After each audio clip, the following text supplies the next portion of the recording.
Produced by Hungarian FÉG Company, originally known as Fegyver-és Gázkészülékgyár NV, now FÉGARMY Fegyvergyártó Kft. /FÉGARMY Arms Factory, Limited. In 1978, the Hungarian police ordered a small, light aluminum frame pocket pistol chambering .32 auto. This blowback is an original design, though with small hints of Walther influence.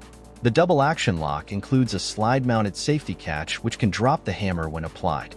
A stripping catch on the left side of the frame ahead of the trigger allows the slide and barrel to be easily removed.